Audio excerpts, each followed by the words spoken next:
Olá pessoal, aqui quem fala é a professora Michele, falando novamente sobre a Olimpíada Brasileira de Astronomia, a nossa OBA. Quando nós voltarmos, nós vamos falar pessoalmente, né? Erivaldo e eu vamos falar com vocês, mas nada que possa empatar da gente já começar o nosso envolvimento maior com essa Olimpíada que é tão esperada pelos alunos do Torres de Melo e que nós sempre temos bons resultados, né? Então esperamos que esse ano também tenhamos medalhistas. Então aqui um simulado que está lá no site da OBA. Você coloca lá no Google OBA, tudo maiúsculo, que vai aparecer, Olimpíada Brasileira de Astronomia, e você vai acessar na parte dos simulados. O nível de vocês para 8º e 9º anos é o nível 3. Então vamos lá. Primeira questão muito fácil. Primeira coisa que eu quero dizer para vocês é que essas questões não são iguais ao que você vai ter na prova.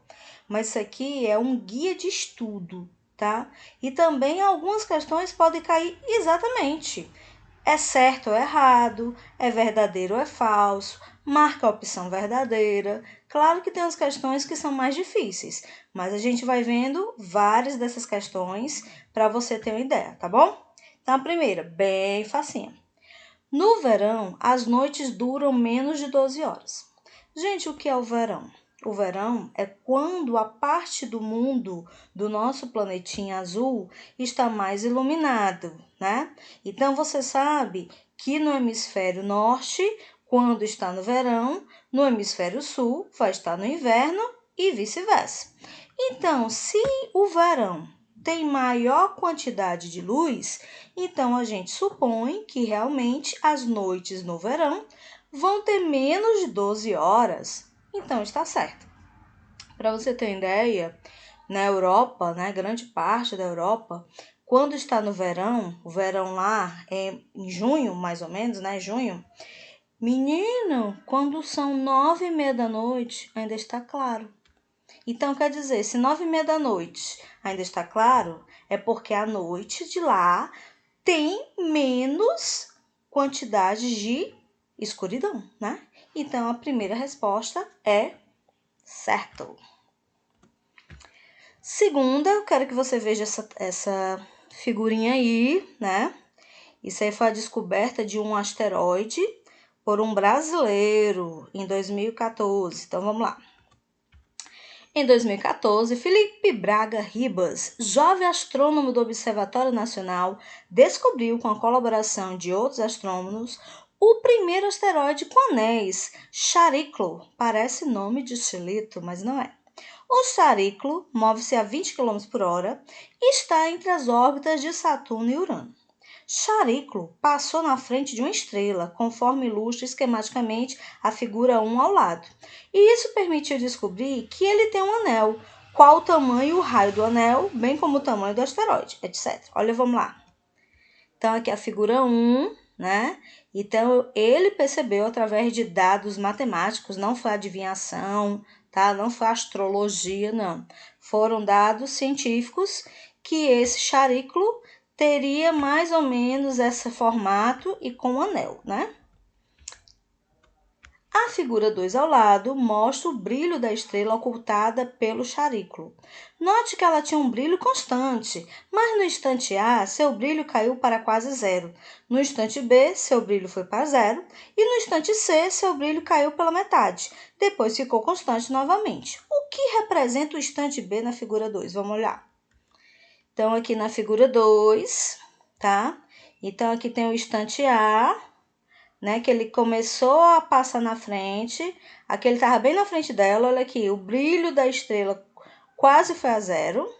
E depois, quando ele foi se distanciando, o brilho tornou-se a ficar constante. Então, gente, o que tu acha disso aí? Vamos olhar aqui as opções.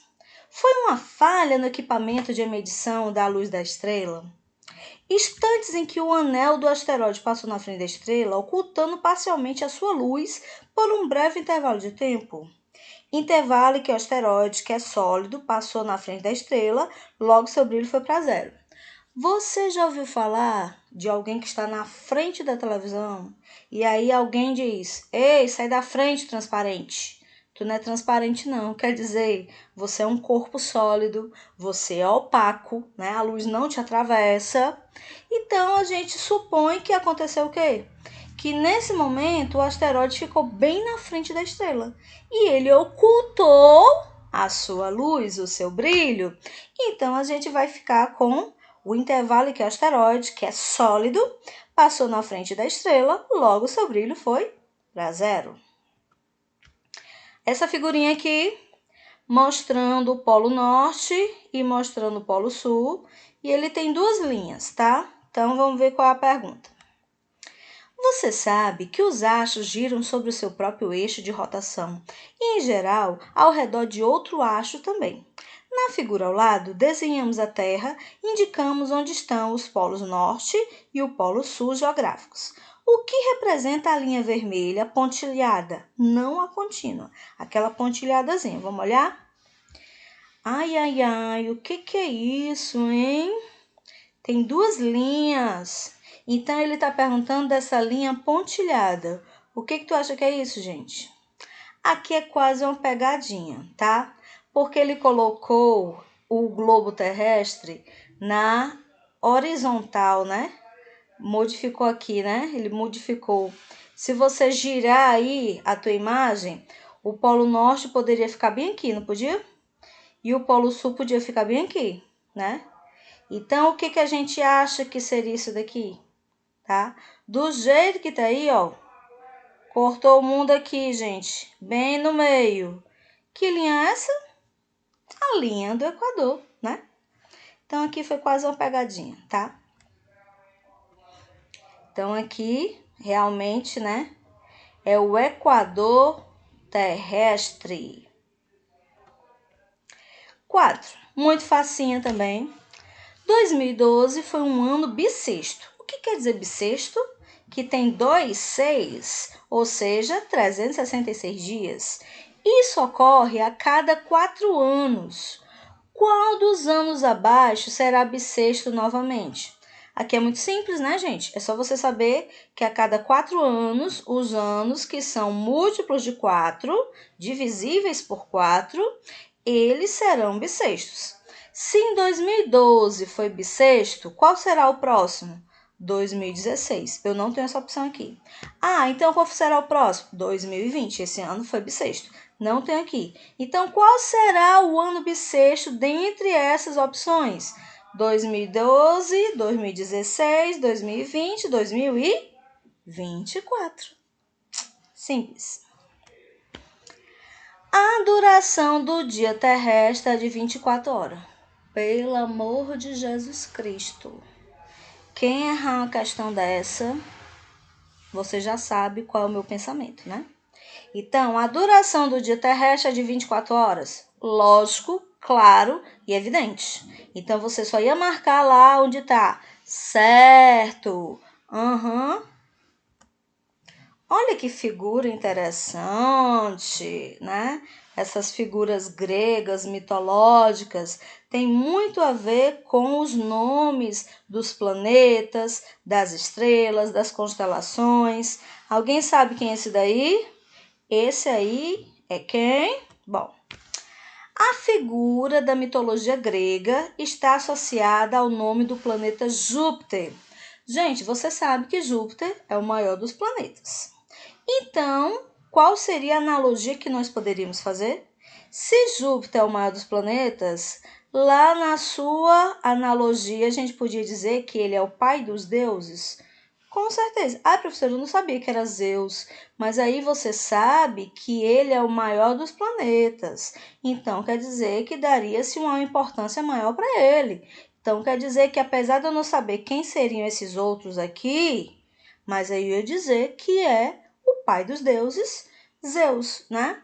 Porque lá no Júpiter ele está fazendo uma representação romana, né? E o Zeus seria o seu correspondente grego, tá certo? outra representação dos gregos e dos romanos. A qual figura da mitologia grega está associada ao nome do planeta Urano? Gente, vamos aqui por eliminação. Zeus, pai dos deuses, a gente já sabe que não é, porque já foi a opção anterior que era Júpiter. Poseidon, deus dos mares, talvez. Essa daqui você não pode ter dúvida. Ares, o deus da guerra, forte, coloração avermelhada, quem é? É Marte. Então essa daqui já não vou marcar nem o dos Zeus. Aí a primeira opção, Uranus. Ó que analogia. Uranus, Urano. Então eu vou marcar essa daqui. Uranus, deus do céu. 8. Como a Terra gira ao redor do Sol, então sempre vemos o Sol do mesmo tamanho e nunca há uma maré gigantesca devido ao Sol. Gente, algum dia tu já viu, olha o Sol como tá grande hoje, diferente da Lua, né? Porque tem dias que ela tá bem grande, bem brilhante, lua cheia. Tem dias que ela tá bem pequenininha, lua nova, né? Mas com o Sol isso não acontece. Primeiro que o Sol está parado. Quem se move é a Terra, já dizia Galileu Galilei, né? E por isso que ele foi condenado à fogueira. Mas isso é outra história. E aí, o que você acha? Você sempre vai ver o Sol do mesmo tamanho? Claro, né? Todo mundo tem essa percepção que eu sempre vou ver o Sol do mesmo tamanho. Então, essa resposta é certa. 9. As imagens geradas a partir de satélites de sensoriamento remoto podem ser utilizadas para a confecção de diversos tipos de mapas? Sim, gente. É uma ótima forma de você utilizar a tecnologia, né? Antigamente, era muito difícil você fazer um mapa, precisava de astrolábios, né? Isso daí você pode perguntar para o seu professor de geografia, que ele vai saber e explicar muito melhor do que eu, porque está mais na área dele, né, de geografia. Mas hoje os satélites, eles dizem na hora, ó, tá tendo uma queimada lá na floresta amazônica, nesse ponto, nesse ponto, nesse ponto. Ah, tá tendo uma seca lá na África do Sul. Então, isso daí serve também para monitoramento, tá? Então, além de fazer os mapas, também como monitoramento. Então, está certa? Sim. E a última de hoje. Considerando a Terra por uma bola de futebol com essa escala, aproximadamente, o que seria representado Júpiter nessa escala adotada? Vamos imaginar. Eu estou dizendo que a Terra é do tamanho de uma bola de futebol. Eu sei que Júpiter é muito maior do que a Terra, né? Então, eu já ia podendo eliminar. Bom, meu povo, claro que Júpiter não seria uma ervilha e nem seria uma bola de tênis, porque eles não podem ser menores do que a Terra. Então, qual seria uma analogia? Ele seria mais ou menos em relação ao tamanho da bola de futebol. Júpiter seria, então, uma vaca, né? Podia ser outro animal, mas lembrando que essas questões eu tirei lá do simulado da OBA, da Olimpíada Brasileira de Astronomia. Bom, bem rapidinho, né? Essa é a nossa aula de hoje. Eu espero que vocês tenham gostado. Agora, o que meus amores vão fazer? Oh, coisinha linda. Ai, eu tô tão falsa hoje. Não, vocês sabem que eu não sou assim, né? Então, o que você tem que fazer? Você vai pegar essas questões, copiar no seu caderninho e vai botar só a resposta certa, tá? Quando a gente voltar, um dia voltaremos presencialmente, né? Um dia voltaremos e aí eu vou olhar todos esses cadernos, né? De um por um. E eu vou ver todas as questões que foram passadas. Tudo bem, gente? Então, aqui é a Michelle Barros, diretamente da minha casinha, deixando um abraço para vocês. Saudade, não muita, mas eu estou, tá bom? Então, beijo!